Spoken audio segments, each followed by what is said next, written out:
So you were out there doing like trade shows and like just showing Yeah. people how stuff works with the headset on and like, I was that guy. do you enjoy it? It's incredible what, the plug-in market has done for the recording industry. I mean, people used to have to mortgage their home to get something that can achieve a professional result. I mean, we've been innovators of recording, instrument, guitar, anything that helps you make sound. We try to help you make that sound better. People think the word Atmos now, and they think, okay, thousands of dollars, $20,000, $30,000, $40,000 for an Atmos system. It's just not so anymore.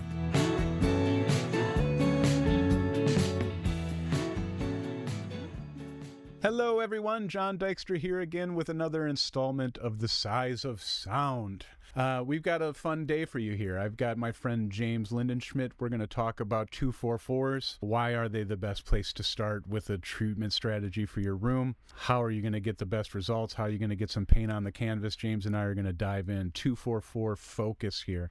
Along with that 244 focus, I'm going to have Mike showing you some strategies on how you might install those 244s that James and I are going to talk about extensively. I've got my friend Derrick here from IK Multimedia.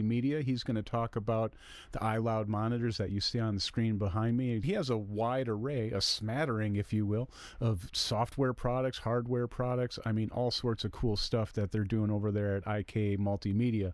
And lastly, let's talk about the new GIK product, the Gobo Block. It comes in a wide array of configurations, a little bit shorter, a little bit taller, but all about keeping bleed from one mic to the next at a minimum to get the most out of your recording scenarios, particularly live recording scenarios, where you can control each instrument a little bit more articulately without bleed from the instrument adjacent to it. So with all that said, let's dive in. Today, I'm joined with James Lindenschmidt, the Vice President of Acoustic Design at GIK Acoustics. Happy to be here. Hey, man. Once again. Yeah.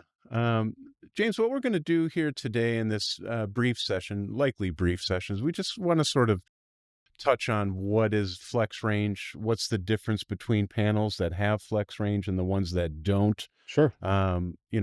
Basically, I'll start you off here. We're looking at a 2-inch thick panel, which is our spot panel. And then we've got the 242 panel, which is 3 1/4 inches thick. And then we've got the 4-inch thick panel. And then this sort of trend sort of continues where we use the same thickness of absorbent. And then we have a different product that uses an air gap in it. Correct. Yeah. And that's the difference between like it's just a normal absorber, that's only going to do one thing, which that's going to be the spot panel at 2 inches thick, the B4 at 4 inches thick, versus our flex range line, which the flex range line, that's the 242 panel, the 244 panel, and the monster bass trap. And those are the oldest GIK products. GIK launched with those products all those years ago. And the 244 specifically, I've sold more of those than any of our products. And it's still a go-to for a lot of things. But, there's been a little confusion, I think, or not confusion, but just maybe option overload when we launched the B4 recently within the past year or two. And so one of the things we want to talk about is the differences between them. Right. And where does one shine? Yeah. Where does the other shine? Yeah. And one thing that is going to be fundamentally different between the two, aside from the air gap itself, which again, just an acoustic principle here, the further you get an absorbent material away from the boundary, the more efficient that absorbent material is going to be. So as a bass trap, 244, because of that air gap, is going to be a little more effective than the B4. Now, I don't want to paint this as if it's a first place, second place. They're neck and neck products, right? What's interesting about the flex range is that those are going to be breathable front to back. There's no backing on these panels, right? So the mount difference can be pretty significant in a 242 or a 244 when you're suspending them as a cloud in a high ceiling place. You get a couple of feet between the ceiling and the back of that panel. You're almost getting two panels for one, aren't you? I mean, the top is absorptive, the bottom's absorptive. You're catching so many more trajectories of sound headed upward. So it's the exact same absorbent material in both products, the B4 and the 244, the same configuration, but just the frame around it is different.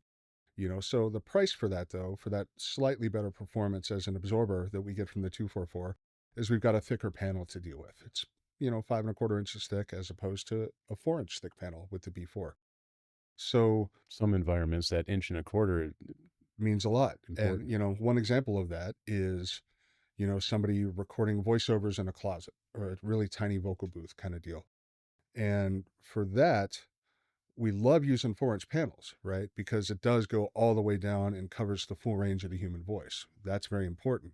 That's how you get rid of like that, boomy or boxy sound that is really common when you're recording in a tiny enclosed booth like that. Yeah, a lot of people will put thinner panels up in there because they want to keep as much space as they can, but then they wonder why their vocal recording is so dull. And it's understandable. You don't have a lot of space to work with. So the idea of putting a 4-inch thick panel in a tiny room you're already struggling with space, that's not a great option. So for that scenario, the B4 is perfect. I mean, when it arrived, it sort of became my vocal booth panel. 100%. Yeah. I know space is going to be at a premium, but at the same time, I still know that I need to hit that fundamental resonance of the human voice. Right. And the B4 does that. It absolutely does it. It does it very, very well. You're right. And, so it's sort of, I think of the B4 kind of as a little brother to the 244. Very similar genetics, right? Sure. It just manifests differently, not quite as fully grown yet. Maybe the big brother is still going to beat it in a fight, Sure. and that sort of thing. In certain performances, but here's another aspect. I mean, space is a premium sometimes. 100%. B4 is going to shine there. Yeah. But also the way it's framed, it's a bit more rugged. I mean, I would never recommend kicking any of them around, but if you're going to be in a situation where you're maybe moving panels from wall to augment the acoustic response of your space, to take it from tracking to mixing, or maybe you're a mobile guy and you're going to want to move some panels around with you when you go track somewhere else. If you're going to put a panel up and not worry about space and not ever take it off the wall, the 244 is going to win that fight. So one thing that I think confuses a ton of people with the 242, the 244, and the Monster is that each of those, aside from coming in different sizes, also come with a different flex range option, right? So you're looking at, hey, I want a 244. Okay, well, I got to pick the color. I got to pick the size. Mm-hmm. What's flex range? What does that do? What is flex range? That's a great question. And flex range is patented. That's the GIK patent that we have so far.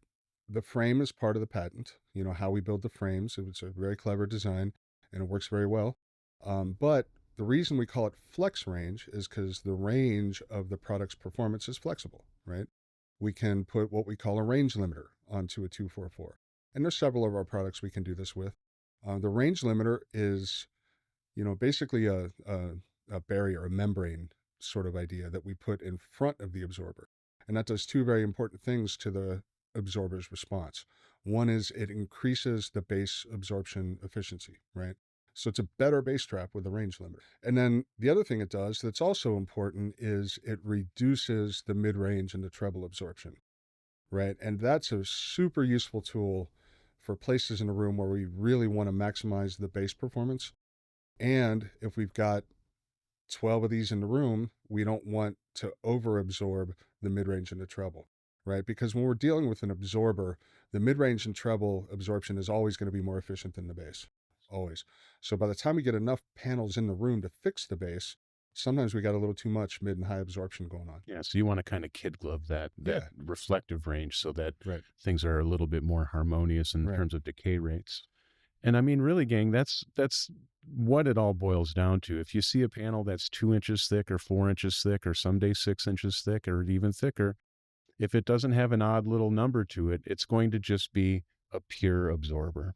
And if it's got that air gap in the back and it's a 242 or a 244 or a Monster, then you've got some flexibility in how that panel can be outfitted. This is a lot. It's option overload, and I understand that not every one of you is going to want to study acoustics and be an acoustician. End of the day, we've got a really great team that can sort of walk people through these concepts, what these different things do, and where they're going to fit best into their own personal room plan. And part of that's going to be aesthetics. What do we want it to look like? Do we want to not have glare on the screen? Do we want to emphasize the external plates and make that look cool and make it pop? We can do anything that they want. So you're right. We do have a great team, and you can go to the advice form on the website, get your info about your room over to us, and we will walk you through it. Fantastic. Thanks for helping us demystify flex range, James. I'm feeling very flexible already. All right. Fantastic. Thanks a lot, gang. So the Q7Ds, because they're heavier, they come with French cleats. French cleats are capable of handling a lot more weight than our typical sawtooths. Even though they are strong enough, this is a much more positive attachment, and it's much easier to get level. Centered on the panel, around where the framing is, and then this part's going to go on the wall, and it will mate basically like that. You can see how it's going to space it out slightly from the wall, but not so much that it's a problem. And again, this makes for a very strong attachment point. We'll use anchors in the wall where these go, and then just attach with screws into the frame with these. Make sure you drill pilot holes. That makes the whole process better. You're much less likely to split the wood. You do a pilot hole, you ensure that it is straight. We know what the top is, and we know how far down it has to be based on mating the cleat together, and then you make your marks on the wall. Putting a level on it so he can get it level as he mounts it. This is the result of all this careful measurement and planning. And as you can see, it looks quite good together. These are nice and centered on this. The heights on the bottom, and everything makes sense.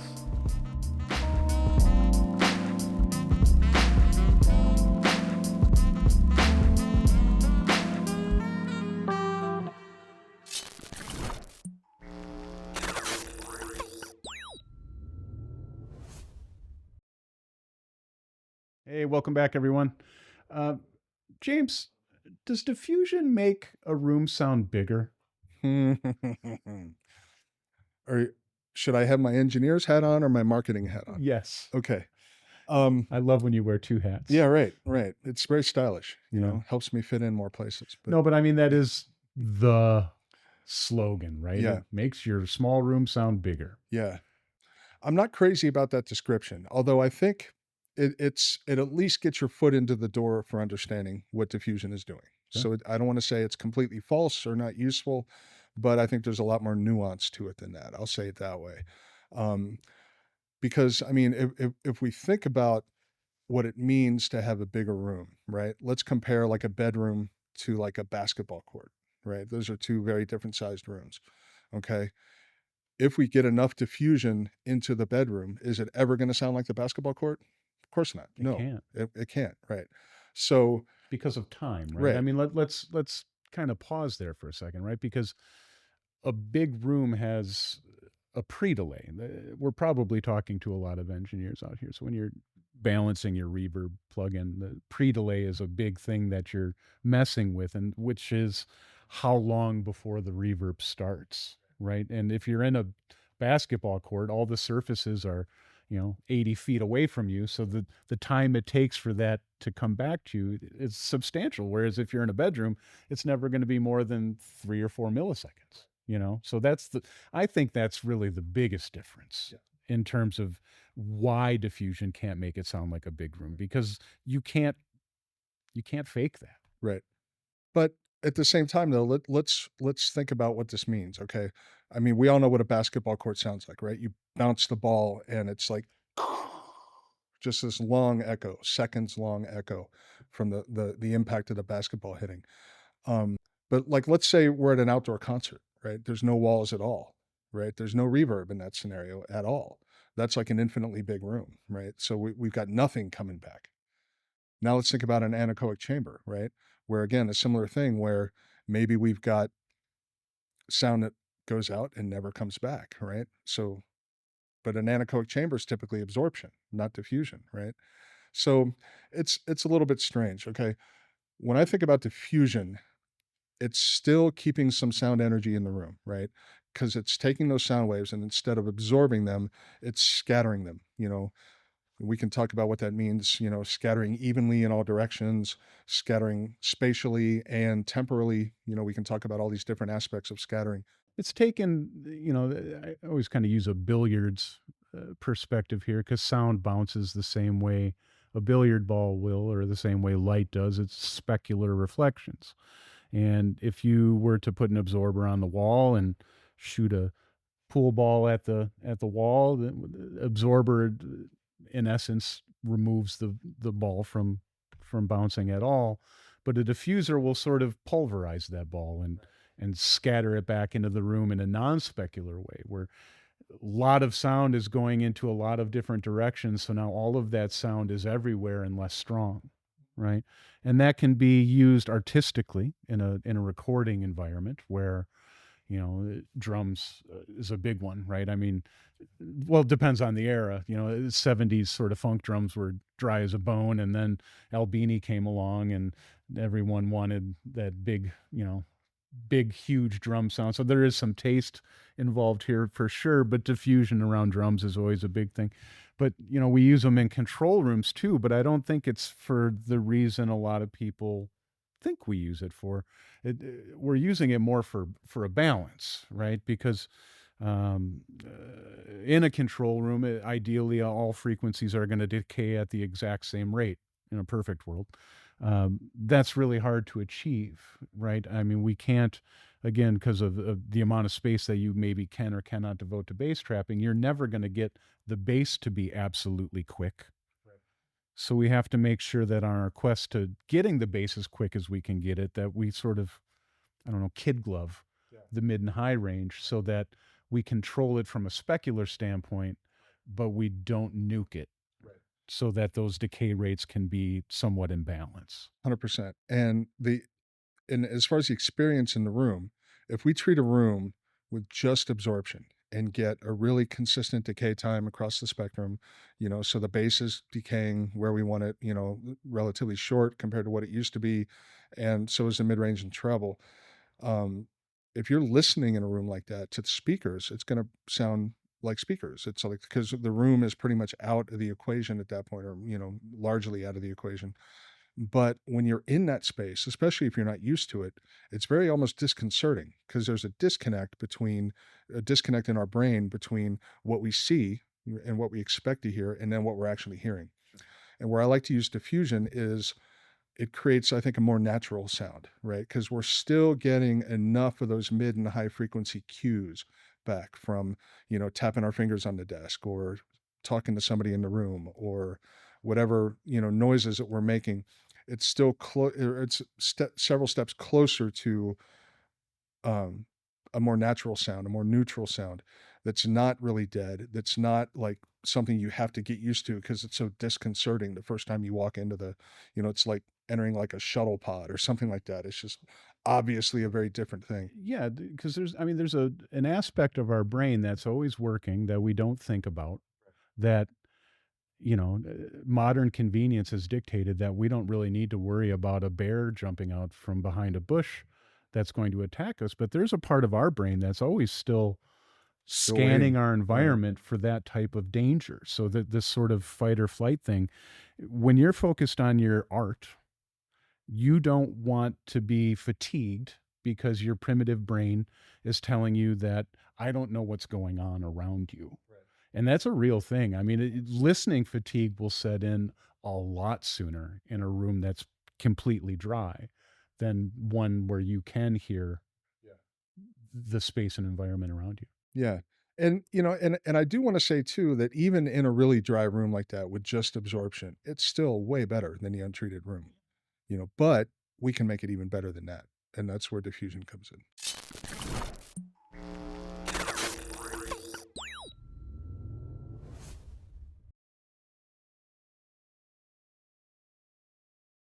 Hey everybody, John Dykstra, Size of Sound podcast. Thanks for tuning in. I've got a guest with me today, Derrick Floyd, IK Multimedia. You are the senior account manager, is that correct? That's a nice big title, but that sounds good. Got a lot of words. Nice meeting you, friend. You need a longer title, make you feel better. You betcha. Well, thanks for coming in today, man. It's going to be a good time chatting with you. You guys got your fingers in a lot of pots. We do. Obviously is the new iLoud speaker system, the MTMs here. Mm-hmm. We just got it fired up today. Yes. And I think we upset a few of our neighbors. These speakers are clean, man, and clear and precision, and loud. Yeah. For the size. I mean, they're punching above their weight. Oh yeah. How long have these speakers been available? They've been out for quite a few years. This is actually revision 2, which is the MTM MK2.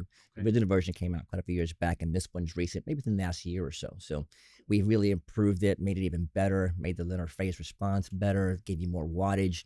The calibration system's even better. There's so much better to the monitor itself. It just sounds amazing. Yeah, and that was something that I noticed when I took it out of the box. I'm looking at the back of this speaker, and I'm thinking, man, there's a computer inside this thing here. There is. You know, obviously an acoustic company here, that's kind of our focus, but I have to imagine even in a room that's not treated, because of all that DSP that's built into this system, these got to perform pretty well for somebody that doesn't have their room treated yet. Is that part of the reason why all that DSP is in there? Yeah, it's a great way to be able to have that encompassed in one device. So a lot of people would use an application to do their calibration to the room. We decided, let's make this calibration available to you right inside the monitor. Yeah. So if you look at the back of the monitor itself, it has a button that says calibrate. You push the button, it sends out the test wave, saves that information to the speaker for you, so you don't have to do a bunch of fussing around. And we also have an application called ARC that actually changes and allows you to change the references or monitors to be other monitors. In other words, if you had them calibrated to a certain room, you can go into our ARC application and be able to change that to reference another set of monitors. Incredible. So lots going on with that. Incredible. That's really cool.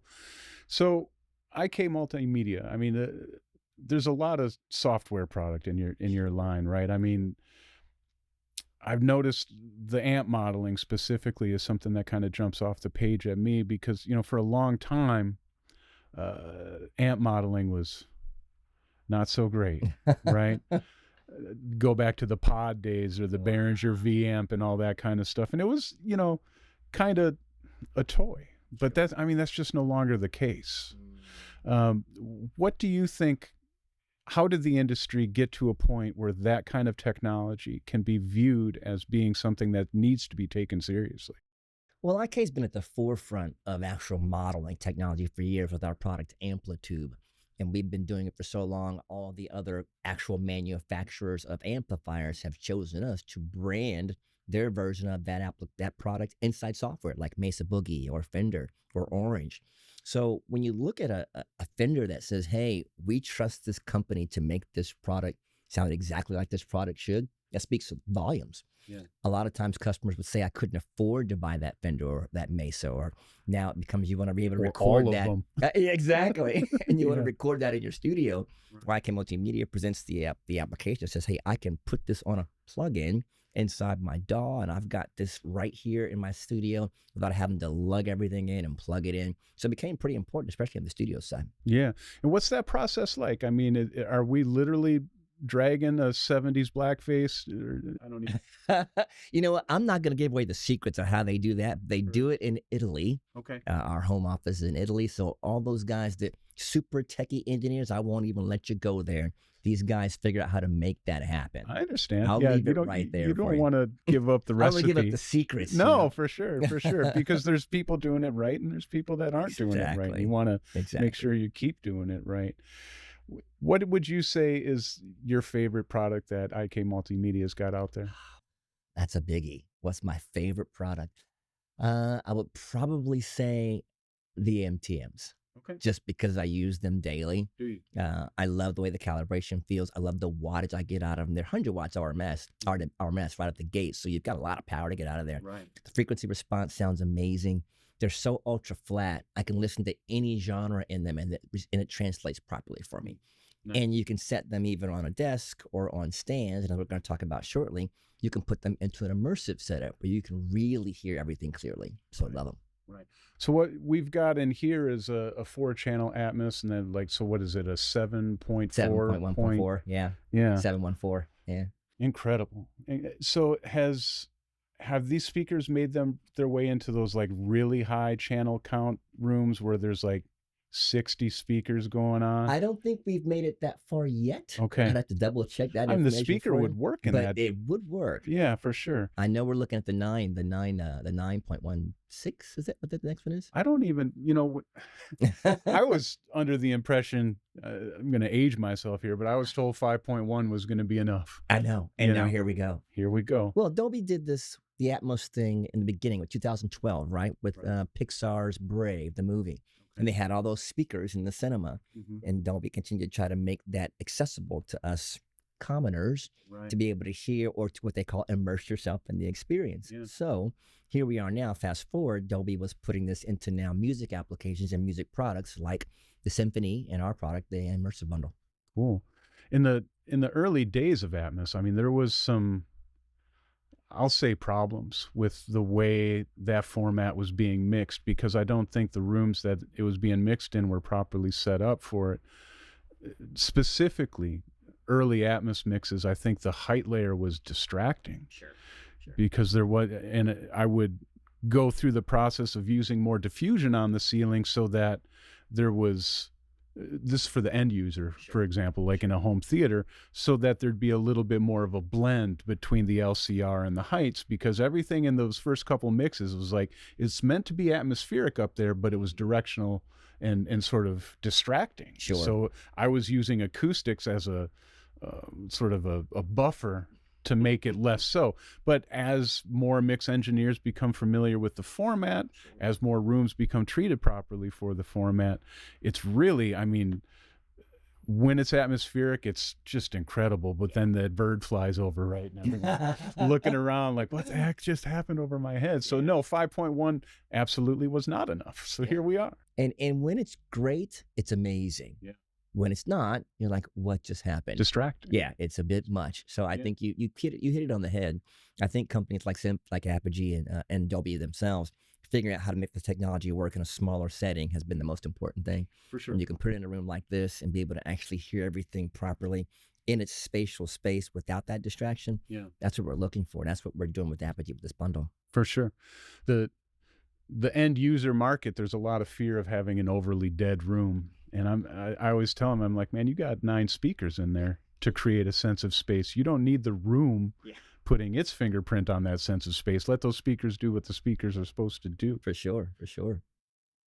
We can't ignore the plugins that you guys have for recording applications, the mastering EQ, the mastering bundles, and man, they're affordable.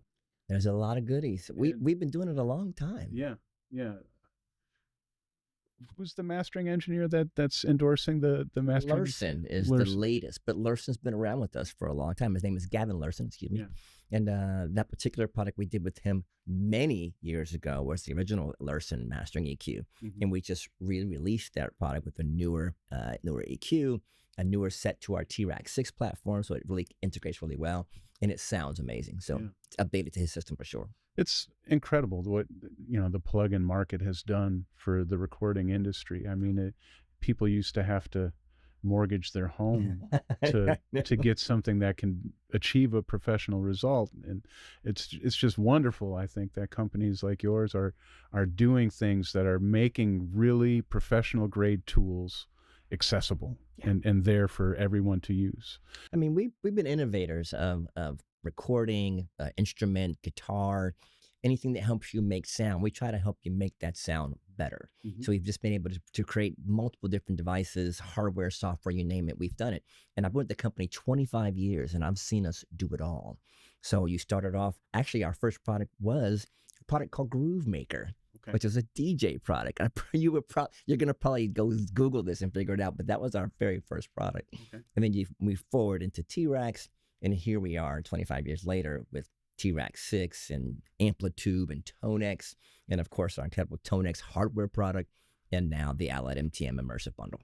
How does a company like this decide to make that leap, to go from something that's so software driven to like, hey, we're gonna build speakers now? Good question. I think our CEO has got a great innovative mind. He's always staying creative. He's always looking for a new way to create sound and make something great for the people that are making music. And he's a musician himself. So I think sometimes you get to the point where you're doing something because you need it. You're creating something because you wish you had it.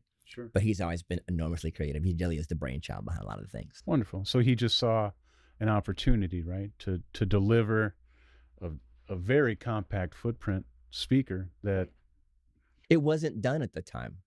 I mean, there's so many monitor companies out there, and they're all great, and they all do what they do. Everybody has their place, but I think we've carved a space with the MTM. It's light, It is portable to a point. You can put it on a reference space. You can put it on a desk. You can put it in a house of worship setting where you've got it in front of house. And of course, like we said, mounted on stands. We've given you so many options to be able to use the monitor. And then with the actual phase response and the low bass frequency, what you get out of these, you've heard it. It rattled doors. And that mid-range tweeter, mid-range configuration allows you to point it in whatever direction it needs to be to get you the right point sound. So it does change how you listen for sure. Certainly. Yeah. You were talking about Atmos, and I think IK Multimedia's direction is to try to make sure, just as Apogee's doing, make Atmos affordable. People think the word Atmos now, and they think, okay, thousands of dollars, $20,000, $30,000, $40,000 for an Atmos system. It's just not so anymore. Sure. IK Multimedia's teamed up with Apogee to create an offering that says, hey, I can get this bundle for under $7,000 in my own house. Sure. I mean, that's pretty substantial to say I can take what was $30,000 a few years ago, make that compact and put it into a smaller space. And just like technology, everything changes quickly. I think I can at the forefront with Apogee to give that offering to customers so that they can see that's available. And that's a pretty symbiotic relationship, right, between Apogee and, I mean, you got one of the best converters in the business. They have great products. They're always known for great analog conversion and so forth. They have the great name. You see at Apogee interface, you know it's going to be awesome. Yep. And IK Multimedia is coming along with great technology that's always going to be precise. It's going to sound good. It's going to be inexpensive. So get the job done for you, be portable. We're known for all those things. So I think that combination of the two of us just sets us up right up front for success. Do you have any musical inclinations? Do you play yourself? Or I do. I'm a singer, songwriter, producer guy, but I haven't done it in a long time. Is that right? Yeah, because I switched to video. Now I'm a YouTuber, and, and so I mean, we can talk about that, right? I mean, because you did send me a copy of your own podcast. Tell us a bit about what you're doing out there, because I enjoyed that podcast a lot. It was really great. Well, I have a podcast called the Beautiful Now Project, and part of my give back to the planet, I guess, is to say, hey, let's put something out there positive. Let's make your now beautiful, because you only got one moment. That's kind of how I think about it. So I try to put something about positive, and I've seen so many other negative things on YouTube. So I said, let me put something out in a smaller setting, in small bite-sized chunks. So you can go to my YouTube channel and get what I call life hacks, hacking the code to a beautiful life, one video at a time. And you get a little 3-minute something to encourage you. I mean, I was ready to see if you charge by the hour when I was done watching that video, because I mean, you really do have a great way of presenting things and like putting a spin on positivity that feels genuine and not canned, which is rare. Well, I appreciate that. It's a great thing to do, and I've met a lot of people along the way in my journey with IK Multimedia. I've interviewed quite a few people in a segment that I call Chasing the Impossible. So that is the segment where I interview people that have done something maybe it seemed impossible to you, that just shows you nothing's really impossible. If you give it all you've got, you can get there and make that impossible happen. So these people have accomplished everything, like Jimmy Jam and Terry Lewis, or Sinbad, or I mean, I've interviewed some incredible people along the way. Brian Culberson, gosh, there's so many people that have been in that space, and they've all had a story. And you look at those successful people and you go, how'd they get there? And they'll tell you, no, I'm just like you and me. I just stuck with what it was and made that happen. And that's what Chasing the Impossible is about as well. So speaking of starts, I mean, how did you start with IK Multimedia? What was that trajectory like? Oh, wow. I was working for another company at the time, and they saw me actually working with one of their products. I was working with a product called Sample Tank, which is one of our original flagship workstation products. And they had actually saw me working with it and thought that I did a great job demonstrating it, showing it off, and actually said, hey, we'd love to have you come demonstrate for us. Okay. And it kind of segued itself from there. So you were out there doing like trade shows and like just showing people how stuff works with the headset on and like. I was that guy. Yeah. Hello, everyone. We're here at the NAMM Show 2025. Yeah, I'm that guy. I know. Terrible. You still go to NAMM every year? Every year. Do you enjoy it?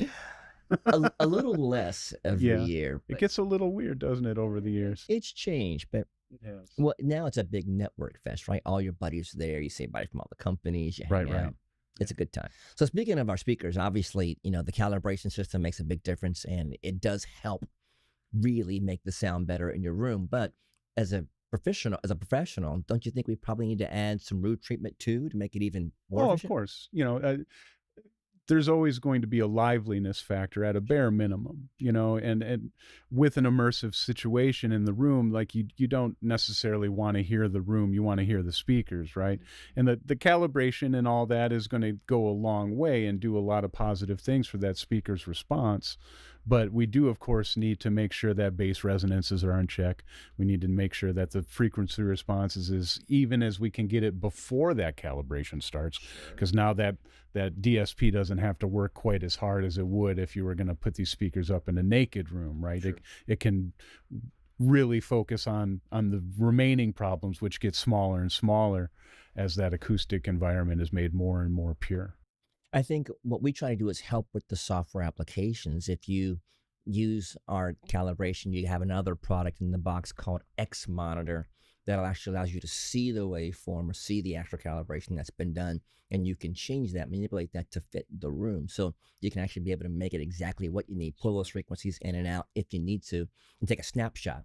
Once that snapshot's there, you can save that snapshot and it's there forever. Yeah. And that's when I said you can reference other monitors. There will be presets of other monitors that you can actually load into that application and say, I want it to sound like, once you make these flat in your room, the application will say, well, what if I want them to sound like this type of monitor? Mm-hmm. And you can pull that up in the preset and boom, now you've got the style or the reference of that monitor. More modeling. Yeah, you know, more so modeling. You guys already know how to model, so you get might that part right. So yeah. It's like when you get these monitors, you get multiple monitors. They're the ultimate reference pair. Cool. They're never just the one. You know, one thing that I always tell my clients when they are using something like a DSP EQ or a room correction device is that it's pretty important to try to keep that to be subtractive edits to the frequency response as opposed to additive edits to the frequency response, because you know you start telling this speaker to output an extra 12 dB at 100 hertz, the amp doesn't know that it's not flat, and it's, you know, your headroom is going to shrink quite a bit because of all that extra energy that's put into a very narrow band of frequency width. So for all you guys at home using EQs and all that, try to make any of your correction be subtractive rather than additive. That's just a little hint. A little bonus hint. And you mentioned amps and our amp technology. I don't know if you remember, we have created a physical hardware pedal now called Tonex, which has been a game changer in the modeling world. Cool. Using AI machine technology, we're able to actually capture any amplifier on the planet, and basically, to make it super simple, save that particular product into the pedal. So what if you want that Fender Twin or whatever your favorite amplifier is? Our technology will help you capture that device, save it into the application, and then into the device as far as a hardware piece, so you can take it wherever you go. That's wild. I mean, when we talked about Amplitude in the beginning, we say it's great for the software plugin, but now we've taken that incredible power and said we can give you that in a physical box. Imagine how many people hate lugging those amplifiers now. Now you've got a physical pedal that can get it done. Amps, cabinets, pedals, all can be saved inside that box. Wow. It's a game changer. Yeah, rock and roll looks a lot different than it used to, doesn't it? Well, think of your pedal board. Used to have like 10 pedals. Right. Now you can have like 3 and have everything you need on there. Yep. 2 set Tonexes. Scenes and have it all be smart. Yeah, that's wild. You can do a lot with a Tonex pedal. Yeah, that's cool. For sure. That's really cool. So, Derrick, where do you see IK Multimedia going in the future? What's next on the horizon? What are you guys going to conquer next? Or well, I think we've dipped our toe into multiple categories, like the speakers, like the Tonex pedal, like our keyboards, our microphones, you name it, we've done it. I think we're just going to try to get better at what we've done. Tonex pedal's been a game changer, so we're going to create some more products in that line. Our speakers, the iLoud series, has been incredible, so of course we're going to create more there. I think we want to listen to our customers a bit more too and figure out what's missing in those categories. Smart. And drop that in, because that's what we're good at. Well, Derrick, hey man, it's been great meeting you. Thanks, man. Thanks for coming over, and maybe let's do this again sometime. We got to. Hey, why don't you come on my podcast next time? Yeah. Great. Let's do Open my mind up and let's see what's in there. See if you can fix a few things. My wife would love it if you fixed a few things. Let's do it, man. Appreciate you. Thanks for coming on. Take care, man. How's it going, everyone? I am here with GIK's new line of gobo blocks.